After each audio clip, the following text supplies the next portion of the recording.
Hello, my name is Malcolm Ryan from the University of Greenwich, School of Education and Training, and along with Rona Sharp and Jenny Macness from Oxford Brookes and Becca Currant and Carol Higgison from Bradford, the three of us together co-founded ELESIG, the Evaluation of Learner Experience Special Interest Group. ELESIG was originally funded by the Higher Education Academy as a Pathfinder continuation project with funding for about 7 months. We launched ELESIG with a face-to-face meeting in Longbridge near Birmingham, and approximately 42 colleagues from across the higher education sector attended that first meeting. We've been really quite amazed at the growth in numbers of members from the original 42 that attended the Birmingham first face-to-face launch meeting to over 740 members currently. And whilst most of the members originally were from the UK, we now have a contingent of international members from India, Canada, various parts of Europe, the United States, and it always amazes us that people so far and wide have heard of ELESIG, presumably through various search engines, because we use a Ning environment, which it's free to join. You do need to register. And once you've registered, you have free access to a growing number of resources, which has become quite a focus in this past year.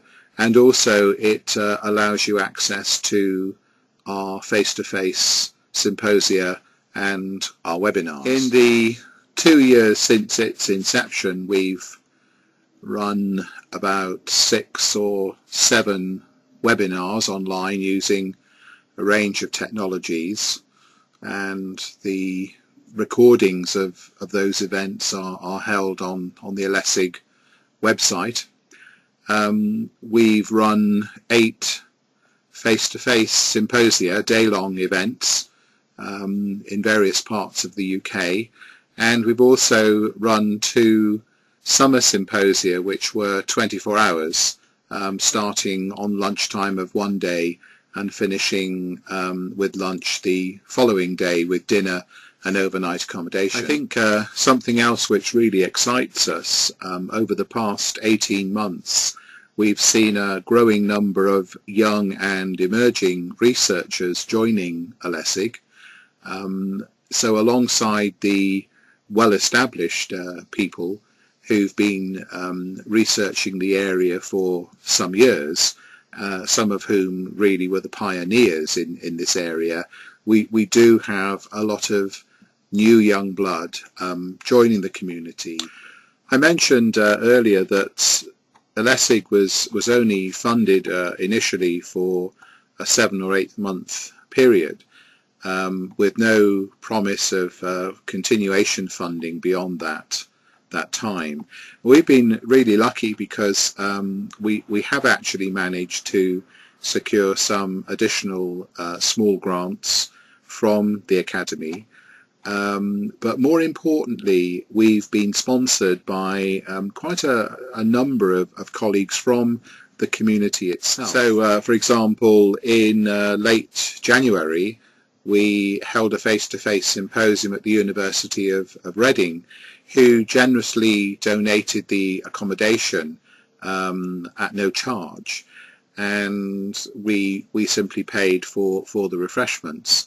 Now that sort of generosity from community members has certainly been one way in which we've been able to maintain these face-to-face events. There is in fact only one member of the management group who receives some remuneration, and she's what has been termed the community lead, who welcomes new members to the community. She manages the Ning environment for us, and organises the webinars and also the members' corner at our face-to-face event. So she plays a really crucial role, but everyone else who's involved in the management and like myself organising the events do this on a voluntary basis.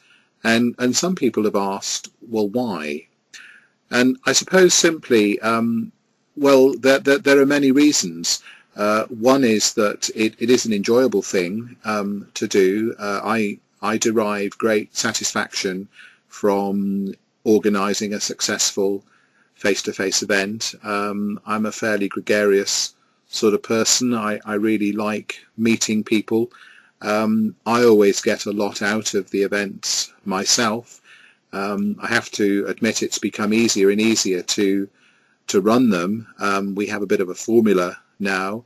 I don't have an administrator, so I do that side of work myself as well. It's not particularly onerous. I do regard it as part of my research and scholarly activity, and I suppose if I was trying to record it anywhere, it would come under esteem factors. I regard it as a privilege in some ways to be part of the organising group. It certainly appears on my curriculum vitae, and I've recently made a submission to be a national teaching fellow, and my work for ELESIG featured in that. So it's not completely altruistic. I do derive benefit from it, and it's the sort of thing I think that that academics and professionals and researchers need to be doing.